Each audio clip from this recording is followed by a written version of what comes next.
Assalamualaikum warahmatullahi wabarakatuh. Saya Nur Happy dari kelompok 4 akan mempresentasikan mengenai evaluasi kinerja dan peran guru dalam administrasi PTK.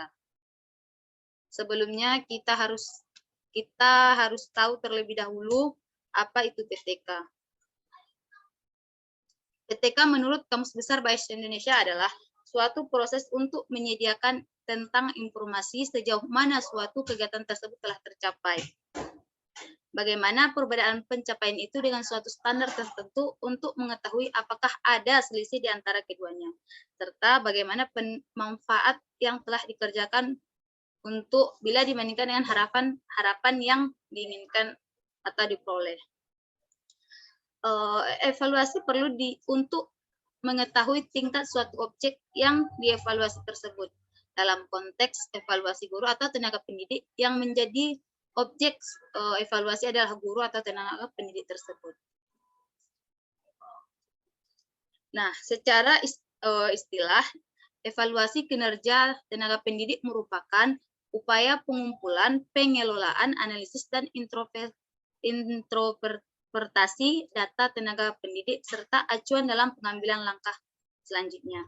Dalam pelaksanaan evaluasi, kegiatan tersebut memerlukan syarat-syarat prinsip yang perlu dipenuhi sebelum kegiatan dilaksanakan.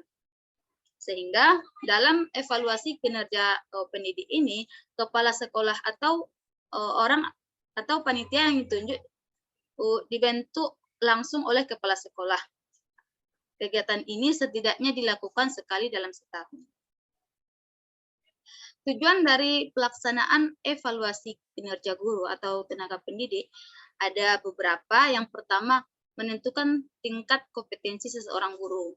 Yang kedua, meningkatkan efisiensi atau efektivitas kinerja guru dan sekolah.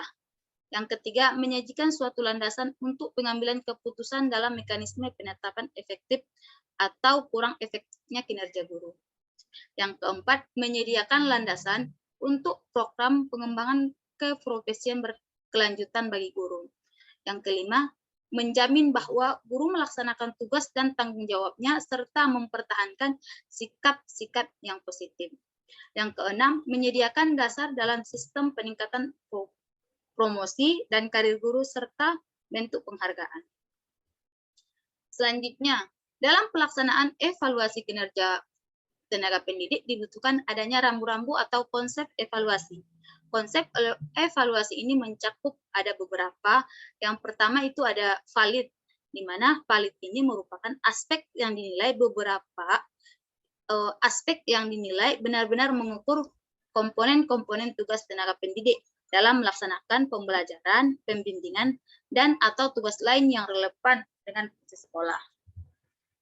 Yang kedua, reliable, yaitu mempunyai tingkat kepercayaan tinggi dalam bila proses yang dilakukan memberikan hasil yang sama untuk seorang tenaga pendidik dan dievaluasi kinerjanya oleh siapapun dan kapanpun.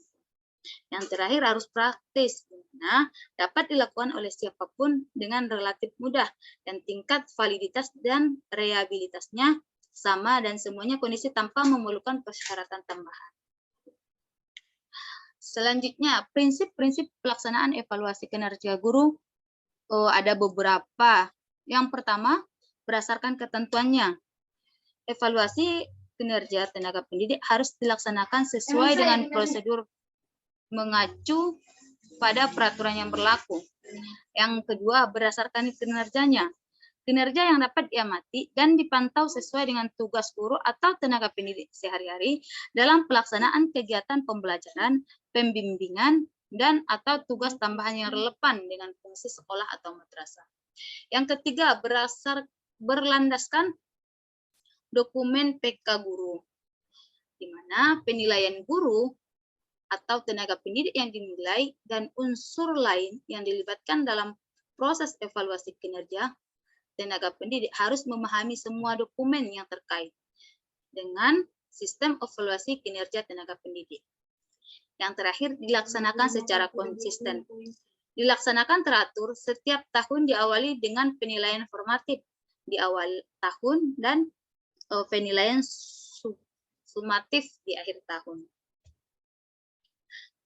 Aspek dalam mengevaluasi tenaga pendidik.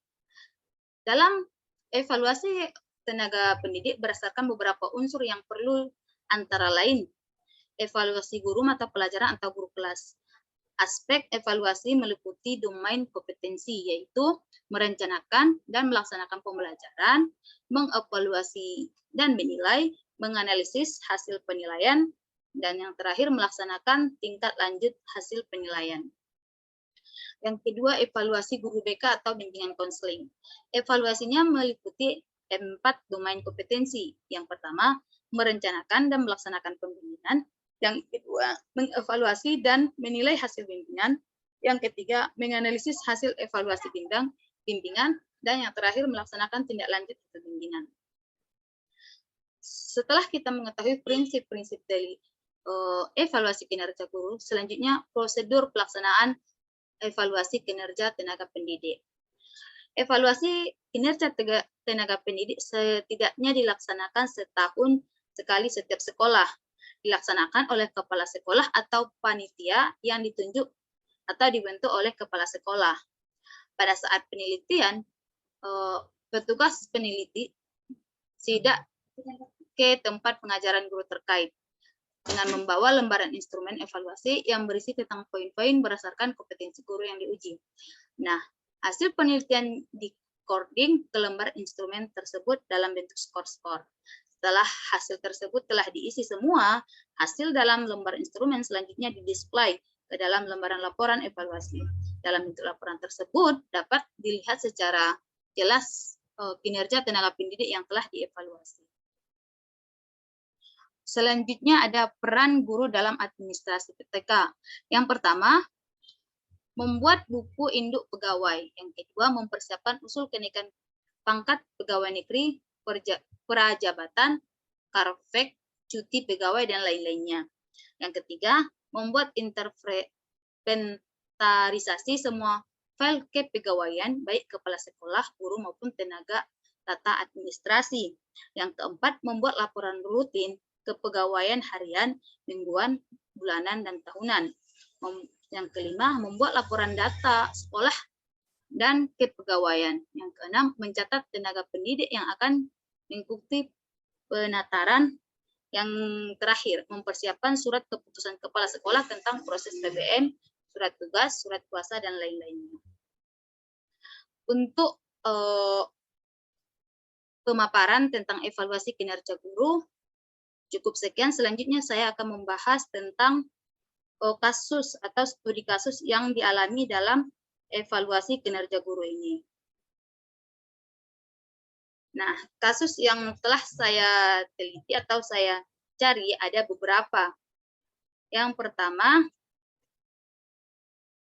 masalah yang dihadapi, yang pertama, pendidik tidak membuat perangkat pengajaran seperti RPP.